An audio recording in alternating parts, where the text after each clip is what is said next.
অন্তর্বর্তীকালীন সরকার একটা সংকটকালীন সরকার, অর্থাৎ সংকটের মধ্যেই সরকারটা গঠিত হয়েছে। সংকট থেকে উত্তরণটা অনেক চ্যালেঞ্জিং, এটা সত্য। বাট সরকার সফলতাও আছে, ব্যর্থতাও আছে। এখন ধরেন প্রথম যদি আমি ব্যর্থতার জায়গায় যাই, আপনি যেহেতু ব্যর্থতা নিয়ে জানতে চাচ্ছেন, সেটা হচ্ছে সরকারের যেটা সময়ের সীমাবদ্ধতা থাকবে সেইটা ব্যাপারে তাদের মনোযোগী ছিল না। আবার মানুষের যে সেন্টিমেন্ট, মানুষের যে প্রত্যাশা, সেটা ধারণ করতে কোনো কোনো সময় তাদের সময় লেগেছে অথবা ল্যাকিংস আছে। আরেকটা জিনিস হচ্ছে যে রাজনৈতিক বোঝাপড়ায় সংকট আছে। রাজনৈতিক বোঝাপড়া হচ্ছে, আমি বলবো যে রাজনৈতিক তো বহুপক্ষীয় এবং ধরেন বহুমুখী, এবং এই বহুপক্ষীয় এবং বহুমুখী যে গতিবিধি, গতি প্রকৃতি, তার যে পরিণতি, সেই জায়গাটা প্রেডিক্ট করতে আমার মনে হয় কোনো কোনো সময় তারা ভুল করেছে অথবা সঠিক পন্থা অবলম্বন করতে ব্যর্থ হয়েছে, এটা আমার কাছে মনে হয়েছে।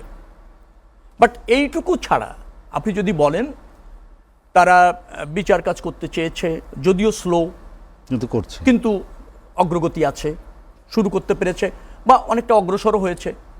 সংস্কারের ব্যাপার বলেন, দীর্ঘ সময় কাটিয়েছে, প্রক্রিয়াটা অনেক প্রায় শেষের দিকে লং হয়েছে, সময় অনেক লেগেছে, এটা আরও দ্রুত করা যেত।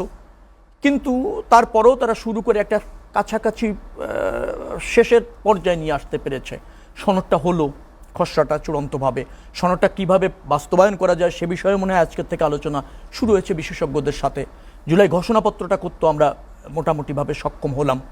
এখন বলতে পারেন যে এগুলি সবই রাজনৈতিক, অনেক রাজনৈতিক দলের অনীহা থাকতে পারে, তাদের মতো না হতে পারে, সেটা গণতন্ত্রের সৌন্দর্য। কিন্তু তারা এই জায়গাগুলিতে মোটামুটিভাবে একটা অগ্রসর হতে পেরেছে এবং আমরা বিশ্বাস হচ্ছে যে একটা গ্রহণযোগ্য নির্বাচনের ক্ষেত্রে এই জায়গাগুলি খুব বেশি গুরুত্ব দেওয়ার প্রয়োজন ছিল, সমঝোতা হওয়ার প্রয়োজন ছিল, ঐক্যমত হওয়ার প্রয়োজন আছে, সেই জায়গাগুলিতে তাদের অর্জন আছে। এখন 18 কোটি মানুষেরকে ব্যবস্থাপনার জায়গায় যদি আপনি রাখতে চান, দুটি জিনিস কিন্তু রাষ্ট্র ব্যবস্থাপনার সাথে জড়িত। আমি প্রায়ই একথাটা বলি। একটি হচ্ছে প্রতিষ্ঠান ব্যবস্থাপনা, অর্থাৎ রাষ্ট্রের বিভিন্ন অঙ্গগুলি আপনি ব্যবস্থাপনা করলেন, সাংবিধানিক প্রতিষ্ঠান, সংবিধিবদ্ধ প্রতিষ্ঠান, রাষ্ট্রের 3টি বিভাগ, শাসন বিভাগের দায়িত্ব পালন করছে শুধুমাত্র এই সরকারটি, সেখানে হয়তো তারা কাজ করছে। কিন্তু জনব্যবস্থাপনা যেটা, সেটা ভেঙে পড়েছে, কারণ সরকারের জনব্যবস্থাপনায় মনোযোগ নাই এবং সুযোগ কম, কারণ এটা একটা নন পলিটিক্যাল গভর্নমেন্ট, একটা অনির্বাচিত সরকার। তো এই অনির্বাচিত সরকারদের যে সমস্যাটা হয়, জনব্যবস্থাপনায় তাদের ব্রিজ হয়ে কাজ করার সুযোগ থাকে না। মূল কাজটা হচ্ছে একটা গুড গভর্নেন্সের মূল কাজ হচ্ছে জনব্যবস্থাপনা এবং আপনার প্রাতিষ্ঠানিক ব্যবস্থাপনার মধ্যে সেতু বন্ধন তৈরি করা। সেই জায়গাটা করতে পারেনি বিধায় জন অসন্তোষ আছে। জনগণ অনেক বিষয়ে এখনো পর্যন্ত স্যাটিসফাইড হতে পারছে না, সংকটের মধ্যে আছে, শঙ্কার মধ্যে আছে। সরকারের সফলতা কম জানে, ব্যর্থতার দিকটা আরো বেশি আলোচনায় আসে, দৃষ্টিতে আসে, কারণ জনগণ তো ব্যবস্থাপনাটা দেখতে চায়। কিন্তু এই ব্যবস্থাপনাটা একটা অনির্বাচিত সরকার বা সংকটকালীন সরকারের জন্য কোনো কোনো সময় অন্তরায় বা কোনো কোনো সময় এটা চ্যালেঞ্জিং, এবং সেই সংকট যে রাতারাতি অথবা যে কোনো সময় সিদ্ধান্ত নিয়ে সফল হওয়া যায় না, এইটা কিন্তু আপনার মানুষের মধ্যে এই ধারণাটা খুব বেশি প্রতিষ্ঠিত না বিধায় সরকার সফলতা এবং ব্যর্থতা এই দুটি এর মধ্যেই আছে, পরিপূর্ণ সফল বলার কোনো সুযোগ নেই। আবার একেবারে যে আপনি ব্যর্থ বলবেন সেটি না, আমাদের বেশ কিছু অর্জনও আছে। বিশেষ করে অর্থনীতির জায়গাটা আমরা উন্নত করতে না পারলেও কিছুটা উদ্ধার করেছি, স্থবির আছে।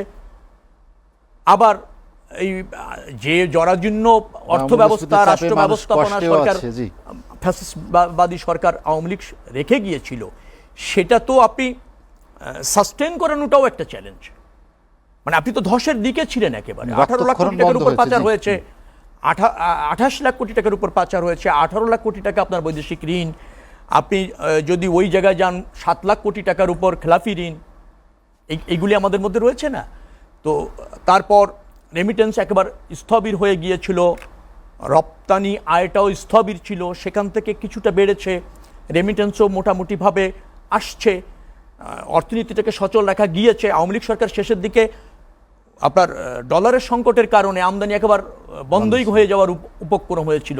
সেটা তো এখন নিত্য প্রয়োজনীয় জিনিস না, শুধু মূলধনী যন্ত্রপাতিও বেশ কিছুটা আমদানি করা যাচ্ছে, ভাঙতে পেরেছে, সেটা কিছুটা করা গিয়েছে। অর্থাৎ কিছু কিছু জায়গায় তাদের সফলতা আছে, কিন্তু মূল যে লক্ষ্য একটা গ্রহণযোগ্য নির্বাচন 1 বছরের মধ্যে করতে পারলে আমার মনে হয় রাজনৈতিক স্থিতিশীলতা চলে আসতো। একটা নির্বাচিত সরকারের মাধ্যমে জনগণ তার কাঙ্ক্ষিত সেবা পেত, জনকল্যাণ জনসমৃদ্ধিটা নিশ্চিত করার জন্য একটা দায়বদ্ধ সরকার থাকতো। পার্লামেন্টে কার্যকর হলে জনগণের প্রতিনিধিদের কাছে সরকার জবাবদিহি করতে বাধ্য হতো। এখন তো যেগুলি হচ্ছে সেটা হচ্ছে কত ব্যক্তি বা গোষ্ঠীর চিন্তাটা দিয়েই রাষ্ট্র প্রতিষ্ঠানগুলি সচল আছে বা চলছে, কিন্তু সেটা তো গণতন্ত্রের জন্য কাম্য না, সুশাসনের জন্য কাম্য না। সুশাসনের জন্য কাম্য হচ্ছে যে শাসন ব্যবস্থায় জবাবদিহিতা থাকবে কার কাছে? জনগণের প্রতিনিধির কাছে। জনগণের প্রতিনিধি জবাবদিহি থাকবে জনগণের কাছে। সরকার হাঁটছে এরই মধ্যে নির্বাচনের সম্ভাব্য না, সেই জায়গাটাতে আমরা অনেকটা অগ্রসর হয়েছি। নির্বাচনের সম্ভাব্য যে রোডম্যাপ দিয়েছে তার মধ্যে সব রাজনৈতিক দলগুলি যদি মানে জাতীয় স্বার্থ ঐক্যবদ্ধ থাকে, আবার তার দলকে উইন করানোর জন্য যদি জনমতের উপর নির্ভর করে, একটা গ্রহণযোগ্য নির্বাচন অনুষ্ঠিত করবার জন্য রাজনৈতিক দলের সহযোগিতার প্রয়োজন আছে। এখন সব রাজনৈতিক দলগুলি যদি সহযোগিতা করে, জনগণের রায়ের ভিত্তিতে যদি ক্ষমতায় যেতে চায়, কোনো ক্ষুদ্র স্বার্থকে যদি রাজনৈতিক দলগুলি প্রাধান্য না দেয়, আমার বিশ্বাস যে আগামী ফেব্রুয়ারির মধ্যে সরকার চূড়ান্ত যে সফলতা, মানে গ্রহণযোগ্য নির্বাচনের মাধ্যমে একটি আপনার জনবান্ধব সরকার প্রতিষ্ঠিত করা তো মূল লক্ষ্য, সেটি অর্জিত হলে আমার মনে হয় সরকার 80 থেকে 90% সফলতা নিয়ে বিদায়ী হবে। এই সরকার এই প্রশাসন দিয়ে নির্বাচন করবেন, তো প্রশাসনকে আমেরিকার থেকে ইম্পোর্ট করবেন নাকি? এই দেশের প্রশাসনকে ঢালিয়ে সেজেই তো করতে হবে। দুর্নীতি যার, স্বজনপ্রীতি যার, ব্যর্থতার যে সমস্ত প্রশাসনের দায় আছে তাদের বাদ দিয়ে এই প্রশাসনের মধ্যে থেকে যারা নিরপেক্ষ, দক্ষ, যোগ্য, তাদেরকে নতুন করে পদায়ন করে, তাই তো একটা দল নিরপেক্ষ সরকারের অধীনে নির্বাচন হবে। এছাড়া কি সরকারও বিদেশ থেকে আসবে, প্রশাসনও বাইরের থেকে আসবে? অন্তর্বর্তীকালীন সরকার একটা সংকটকালীন সরকার। আমি বললাম এটা জনগণের কর্তৃক নির্বাচিত সরকার না। উনি বলছেন জনগণের কর্তৃক নির্বাচিত না, কিন্তু বৈধ। তো বৈধ সরকার আর জনগণের নির্বাচিত সরকারের মধ্যে পার্থক্য আছে তো। মার্শাল ল সরকার অবৈধ সরকার। এখন জনগণের ডেফিনেটলি বৈধ সরকার, পরবর্তীতে মার্শাল ল একটা প্রক্রিয়া, কিন্তু গণতান্ত্রিক পন্থায় অবৈধ। কিন্তু মার্শাল ল সরকার সরকার না, সরকার তো। অন্তর্বর্তীকালীন সরকার বলেন যে তার নেওয়া মেয়াদ ঠিক নাই, তো মেয়াদ ঠিক নেই, সে তো স্বল্প মেয়াদের সরকার।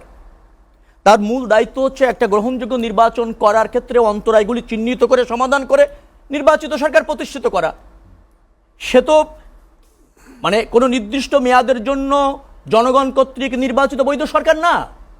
এখন এই পার্থক্য। তারপর আরেকটা কথা বললেন, লাগে জুলাই সনদ, কিভাবে সরকার নির্বাচন করবে, নির্বাচনের বৈধতা কোথা থেকে পাবে? সরকারের যেটা বলা হচ্ছে, নিয়ম হচ্ছে যে আমরা যেহেতু একটা গণ অভ্যুত্থানের ফলে এই সরকারটা গঠিত হয়েছে কিন্তু অ্যাপিলিয়েট বিভাগের রেফারেন্স নিয়ে গঠিত হয়েছে প্রিভিয়াস সংবিধানের 106 অনুচ্ছেদ অনুসারে, রাইট?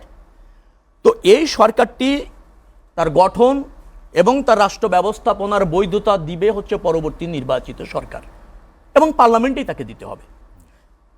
তো তার বৈধতা হবে, তার কর্ম, সে যে নির্বাচনটা আয়োজন করছে তার বৈধতা পাবে না, এটা তার কাজ না। সে তো নির্বাচিত সরকার গঠন করার জন্যই ওত নিয়েছে অ্যাপিলেট বিভাগের রেফারেন্স নিয়ে। তো সেটাতে শঙ্কা কেন? সেটা তারা নির্বাচন করতে পারবে কি পারবে না, নির্বাচন করা যাবে কি যাবে না, রাজ্জাকি ভাইরা জেনে বুঝে যেভাবে বিভ্রান্তি তৈরি করে, এটা কিন্তু খুব রাষ্ট্রের জন্য অ্যালার্মিং। জুলাই সনদ হয়েছে, কিভাবে বাস্তবায়ন হবে বলেন? এখানে কিছু আছে সংবিধান সংস্কার করে বাস্তবায়ন করতে হবে, রাইট? সংশোধন করে, কিছু আইন সংশোধন করে করতে হবে, কিছু বিধিবিধান সংশোধন করে করতে হবে, কিছু এই সরকার এই মুহূর্তে নির্বাহী আদেশে করে ফেলতে পারবে, পরবর্তী সরকার এসে সেটাকে বৈধতা দিবে। আমি বলছি তো সরকার গঠন থেকে শুরু করে সরকারের রাষ্ট্র ব্যবস্থাপনার পুরা মেয়াদটাই বৈধতা পাবে পরবর্তী সরকারে। উনি বললেন যে নোট অফ ডিসেন্ট আছে, নোট অফ ডিসেন্ট আছে, যেটা নোট অফ ডিসেন্ট আছে সেটা আমি আমার মতো করে করতে চাই, জামাত ইসলাম যদি ক্ষমতায় যায় উনি ওনাদের মতো করে করতে চায়, কিন্তু যেগুলি আমরা একমত হয়ে যে সনদ আমরা সই করছি সেগুলি জাতীয় সংসদ ঐক্যমতের ভিত্তিতে করতে হবে, এবং তার জন্য আপনি কিন্তু সনদ সই করেছেন, আপনি দায়বদ্ধ। একটা সনদ আপনি জাতির কাছে দায়বদ্ধ, এই অন্তর্বর্তীকালীন সরকারের প্রধানও সই করবে, সেটা উপদেষ্টারা সই করবে, এর বাইরে কে যাবে না। আর কথাটা হচ্ছে এর বাইরে কে যাবে এই ভাবনা নিয়ে এই ভাবনার সমাধান আপনাকে কে দেবে? কোন আইন দেবে? কোন সংবিধান দেবে? জনগণ আমাকে যদি ম্যান্ডেট দেয়, তাহলে আমি যেটা সই করেছি সেটা তো জনগণের কাছে অঙ্গীকার আমি করব, আর যেটাতে আমার নোট অফ ডিসেন্ট আছে সেটা আমি যেটা পছন্দ করি সেটা করার বৈধতা জনগণ আমাকে দিয়েছে। আমি তো জামাত ইসলামকে আর এনসিপিকে আর রাজ্জাকি ভাইকে খুশি করার জন্য শুধু রাজনীতি করি না, আমি তো দায়বদ্ধ জনগণের কাছে।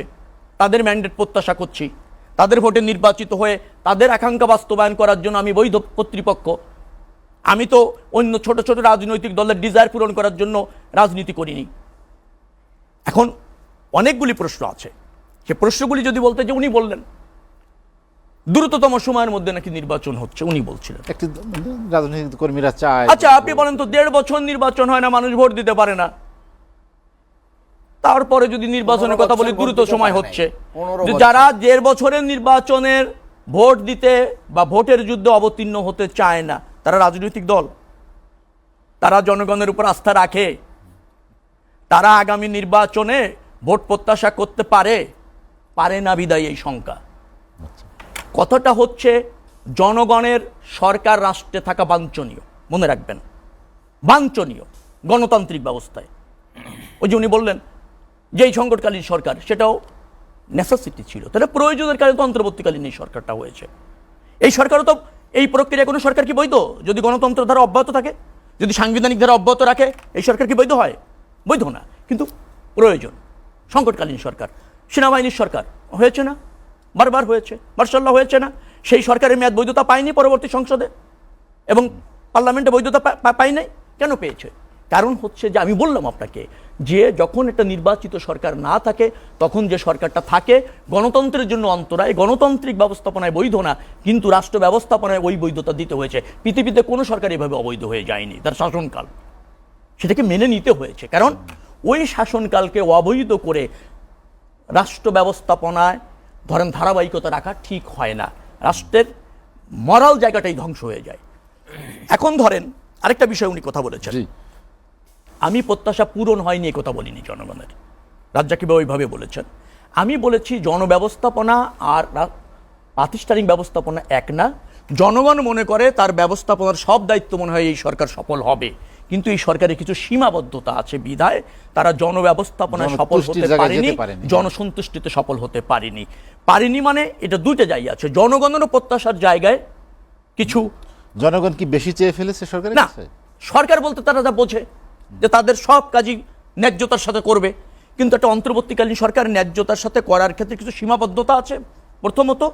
দ্বিতীয়ত হচ্ছে দায়বদ্ধতা না থাকার কারণে মনোসংযোগের অভাব আছে, কারণ তাকে তো আর ভোট যুদ্ধে যেতে হবে না, তাকে তো জনগণকে খুশি করা লাগছে না। কারণ নির্বাচন হচ্ছে জনগণের সরকার প্রতিষ্ঠিত করার একমাত্র পন্থা, অথবা রাষ্ট্র ব্যবস্থাপনা জনগণের প্রত্যক্ষ অংশগ্রহণের পন্থা। তো আমাদের তো অনেক রাজনৈতিক দল আছে, নির্বাচনের কথা শুনলেই গত্রদাহ শুরু হয়ে যায়, ভীতি শুরু হয়ে যায়, জনসমর্থন নাই, আচ্ছা জনগণের কাছে কিছু করণীয় নাই। কিন্তু আবার রাজনৈতিক দল করে ক্ষমতার একটু অংশ হওয়া যায় কিনা, একটু সুবিধা পাওয়া যায় কিনা, অন্তর্বর্তীকালীন সরকার থাকলে সেটা হয়, পাওয়া যায়, একটু গুরুত্ব পাওয়া যায়। নির্বাচিত সরকার হয়ে গেলে আর যদি পার্লামেন্টে আপনার প্রতিনিধিত্ব করার মতো আসন না পান, তাহলে রাজনীতিটা করবেন কোথায়?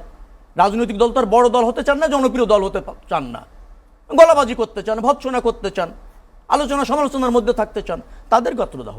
অর্থাৎ নির্বাচন প্রক্রিয়া আপনাকে যেতে হবে। উনি বললেন অর্ডিন্যান্স জারি করে, এক্স্যাক্টলি অর্ডিন্যান্স জারি করে তো কিছু সনদ বাস্তবায়ন হবে, কিন্তু এখানে কিছু জিনিস আছে সেটা সংবিধান সংশোধন করা ছাড়া হবে না। যেটা সংবিধান সংশোধন লাগবে তার জন্য সংসদ ছাড়া সম্ভব না, সেটা তো আপনি পারবেন না অর্ডিন্যান্স জারি করে। কিছু অর্ডিন্যান্স জারি করা যাবে, কিন্তু আমি আবারও বলেছি আর কিছু সংবিধান সংশোধন করে করতে হবে। যারা এই যে জুলাই ঘোষণাপত্র, জুলাই সনদ করেছেন, তারা কিছুই জানেন আর বোঝেন না, সব রাজ্জাকি ভাই জানেন আর বোঝেন, তারা এগুলো সব জেনে বুঝে করেছেন। জেনে বুঝে আমার ধারণা হচ্ছে যে হ্যাঁ, জামাতের জায়গা থেকে নিশ্চয়ই অনেক জায়গাগুলিতে তাদের আপত্তি আছে, আমাদেরও তো আপত্তি আছে এই ঘোষণাপত্রে। যেমন আপনি যদি বলি স্বাধীনতার ঘোষক শহীদ রাষ্ট্রপতি জিয়াউর রহমান, বলা হয়নি তো। সিপাহী জনতার বিপ্লব শহীদ রাষ্ট্রপতি জিয়াউর রহমানের নেতৃত্ব হয়েছে, বলা হয়নি তো। বহুদলীয় গণতন্ত্র বেগম খালেদা জিয়ার হাত ধরে হয়েছে, বলা হয়নি। 7 নভেম্বর কিন্তু বলা হয়েছে। না বলা হয়েছে কি জিয়াউর রহমানের নেতৃত্ব তা বলা হয়নি। বলা আবার কথা বলেন, বলা হয়েছে যে 7 নভেম্বর সিপাহী জনতার বিপ্লব, কিন্তু কার নেতৃত্ব হয়েছে সেটা জিয়াউর রহমানের নাম বলা হয়নি। আবার ধরেন বেগম খালেদা জিয়ার নেতৃত্বে স্বৈর শাসক এরশাদের পতন হয়েছে, এরশাদের পতনের কথা বলা হয়েছে, বেগম খালেদা জিয়ার নেতৃত্বে বিএনপি নেতৃত্বে বলা হয়নি তো। সেখানে আমাদেরও ব্যথা আছে, কিন্তু বৃহত্তর জাতীয় ঐক্যের স্বার্থে আমরা সেটা মেনে নিয়েছি, আমরাও মেনেছি, আমরাও অনেক কিছু বঞ্চিত, আমাদের অনেক জায়গায় অনেক ছাড় আমাদের দিতে হয়েছে একটা বৃহত্তর রাজনৈতিক দল হিসাবে। এই যে যে সংস্কারের কথা বলছেন, এর প্রবক্তা কারা? আমরা।